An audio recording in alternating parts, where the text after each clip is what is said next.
খুবই important topic, খুবই important একটা ম্যাথ প্র্যাকটিস। আমরা ম্যাথ প্র্যাকটিস খুবই কম করছি, সো আজকে আমরা একটু ম্যাথ প্র্যাকটিস করব। সো ইয়ং এর গুণাঙ্ক, সো তোমরা অনেকে জানো অনেকে জানো না। আমরা এই সূত্রটা লেখা রাখি, হালকা শর্টে একটু বুঝাই দিই। আমাদের মূল সূত্রটা ছিল, এটা তোমরা আগেও পাইছো, পীড়ন সমানুপাতিক বিকৃতি। এটা আমাদের মূল সূত্র ছিল, হুকের সূত্র, স্থিতিস্থাপকতার। সো দেন সমানুপাতিক চিহ্নকে তুমি যদি সমান দ্বারা রিপ্লেস করতে চাও, তাহলে কি করতে হয়? আমাদের একটা সমানুপাতিক ধ্রুবক নিয়ে আসতে হয়। সো পীড়ন ইজ ইকুয়াল টু ধ্রুবক ইন্টু বিকৃতি। সো এই যে ধ্রুবক জিনিসটা আছে, এটাই হচ্ছে ইয়ং। বিকৃতি অনেক ধরনের হয়, দৈর্ঘ্য বিকৃতি, ক্ষেত্রফল বিকৃতি, আয়তন বিকৃতি, অনেক ধরনের বিকৃতি থাকতে পারে, কিন্তু দৈর্ঘ্য বিকৃতির ক্ষেত্রে যে ধ্রুবকটা থাকে সেটা হচ্ছে ইয়ং বা ওয়াই। ওকে, আর দেন বিকৃতি দ্বারা বোঝা হচ্ছে ডেল এল বাই এল, আর পীড়ন দ্বারা বোঝা হচ্ছে এফ বাই এ। ঠিক আছে, পীড়ন আমরা সাধারণত বল আকারে বলি যে পীড়ন বল, কিন্তু পীড়ন মূলত একটা চাপের মতো রাশি, নট লাইক চাপই না, কিন্তু চাপের মতো বল পার ক্ষেত্রফল, প্রতি ক্ষেত্রফলে বল। ঠিক আছে, আর বিকৃতি কি? বিকৃতি হচ্ছে দৈর্ঘ্যের পরিবর্তন, কিন্তু প্রতি দৈর্ঘ্যে নিচে যে জিনিসটা থাকে সেটাকে সংজ্ঞায়নের ক্ষেত্রে প্রতি আকারে পড়া হয়। এটা একটা শর্টকাটের মতো বা এটা একটা টেকনিকের মতো। তোমাকে কোনো একটা জিনিস সংজ্ঞায়ন করার ক্ষেত্রে যে জিনিসটা নিচে থাকবে সেটা হচ্ছে প্রতি ক্ষেত্রফলে, প্রতি দৈর্ঘ্যে, প্রতি সময়ে, একক সময়ে, হার, এই পার্টগুলো সব সময় নিচে থাকে। ওকে, এটা আমরা একটা ক্লু দিলাম, যাই হোক, বা একটা টেকনিক বললাম। এখন আমরা দেখব যে এই যে সূত্রটা আছে, এই দুটো সূত্র থেকে আমরা এই অঙ্কটা কিভাবে সলভ করতে পারি। সো অঙ্কটা হচ্ছে ইয়ং এর গুণাঙ্ক দেওয়া আছে, এই যে ইয়ং এর গুণাঙ্ক দেওয়া আছে, দেন প্রস্থচ্ছেদের ক্ষেত্রফলও দেওয়া আছে, বিকৃতি কত হবে, ত্বরণ কত হবে। বিকৃতি আর ত্বরণ একসাথে, খুবই উইয়ার্ড ব্যাপার এটা, এরকম ম্যাথ আই গেস তোমরা তেমন একটা করো নাই। সো আমরা দেখি আসলে কিভাবে সলভ করা যায়। সো আমাদের প্রথম বিকৃতি বের করার জন্য আমাকে প্রথম জানতে হবে কি, পীড়ন কত, তাই না? পীড়ন না হলে বিকৃতি কেন হবে? সো আমাকে প্রথম জানতে হবে পীড়ন সমান ইয়ং এর গুণাঙ্ক ইনটু বিকৃতি। সো আমাদের বিকৃতিই বের করতে বলছে, আমাদের ডেল এল বাই এল এ ভাঙার দরকার হয় না। অনেক সময় ডেল এল বাই এল এ ভাঙলে অনেকের ভুল হয়, অনেকে ভুলবশত ডেল এল এর মান অ্যান্সারে দিয়ে আসে। সো যেহেতু দরকার নাই, শুধু বিকৃতিও লিখতে পারো তোমরা। দেন পীড়ন মানে কি, এফ বাই এ। তার মানে পীড়ন জানতে হলে তোমাকে বল জানতে হবে, এ ডাইরেক্টলি দেওয়া আছে। পীড়ন মানে বল জানতে হবে, এ ডাইরেক্টলি দেওয়া আছে, ইজ ইকাল টু ডাব্লিউ না ওয়াই ইয়ং ইন্টু বিকৃতি। খুবই ইজি ব্যাপার। সো এইবার আমরা একটু কনফিউজড হয়ে যাব আসলে বল কোনটা ইউজ করব, 200 নাকি 100। আমরা একটু বলের নামকরণ করি, F1 আর F2 ধরি যাও। ঠিক আছে, আমরা F1 নিব নাকি F2 নিব, কোন বল নিব আসলে, আমরা কোন বল নিলে আসলে এই অঙ্ক করা যাবে?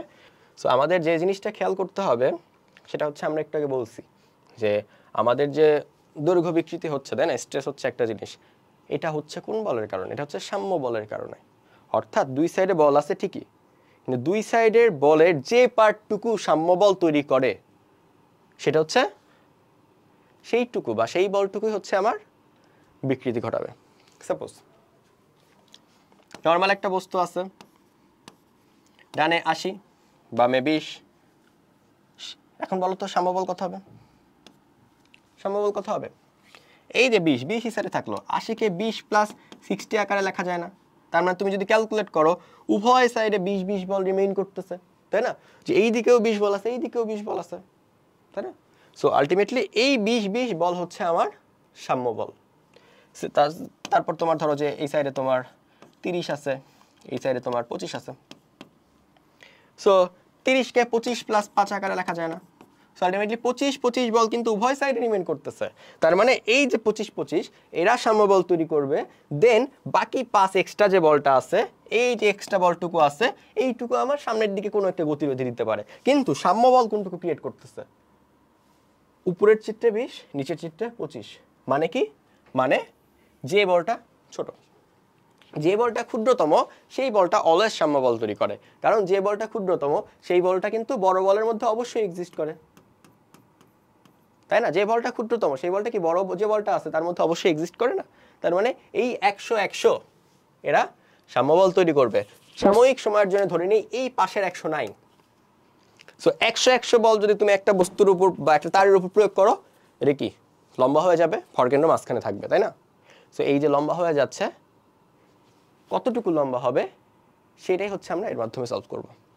সো আমাদের এই পরের 100 কোনো কাজের না, আমাদের এইটুকু বাদ দিয়ে, এইটুকু আমরা বাদ দিয়ে দিই। কিভাবে বাদ দিব? এইটুকু আমরা বাদ দিয়ে দিলাম, বাকিটুকু নিয়ে আমরা ক্যালকুলেশন করব। 100 নিউটন ডানে আছে, 100 নিউটন বামে আছে, সাম্য বল তৈরি করছে, বস্তুটা লম্বা হবে।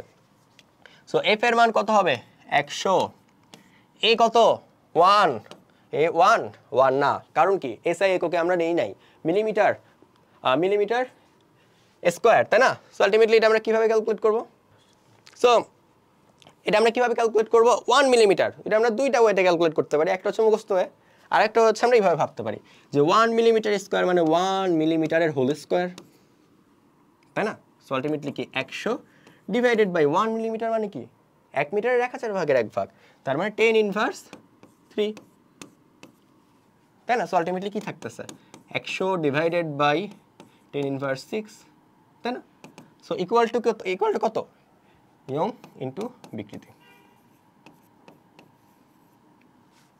ওকে, এটুকু আশা করি সবাই ক্লিয়ার যে 100 divided by 10 to the power -6 is equal to ion into বিকৃতি।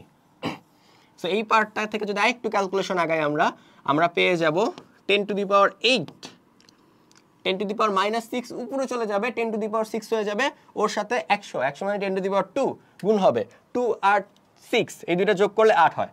আর ইয়ং আমার দেওয়া আছে 10 টু দি পাওয়ার 9 ইনটু বিকৃতি। তার মানে আলটিমেটলি যখন তুমি বিকৃতিটা বের করবা তখন আসবে 10 to the power 8 divided by 10 to the power 9 সমান 10 to the power 8 minus 9। 10 to the power 8 divided by 10 to the power 9 সমান 10 to the power 8 minus 9 is equal to বিকৃতি। আর 8 থেকে 9 বিয়োগ করলে কত থাকে? -1। 10 টু দি পাওয়ার -1 মানে কি 1/10। 1/10 মানে কত? 0.1। সো অনেকভাবে ক্যালকুলেশন দেখাইলাম। এর কারণ কি? এর কারণ আমি ক্যালকুলেশন পারি না, এর কারণ না, এর কারণ হচ্ছে এই ক্যালকুলেশনের যে ট্রিকগুলো এটা তোমাদের মাথায় রাখতে হবে, কারণ তোমাদের অ্যাডমিশনে এই জিনিসগুলোই লাগবে। এখন কথা হচ্ছে যে একাডেমিক ক্লাসে কেন অ্যাডমিশনের কথা বলতেছি, ক্যালকুলেশন কখনো তোমার ওই 3-4 মাসের কোর্স করা হয় না। ক্যালকুলেশন তোমার প্রথম থেকে যদি তুমি চেষ্টা করো তাহলে তোমার ক্যালকুলেশন হচ্ছে স্কিল বাড়বে। এছাড়া তুমি 3 মাসের মধ্যে ক্যালকুলেশন একবারে উড়াধুরা ক্যালকুলেশন বানিয়ে দিবে, এটা পসিবল না।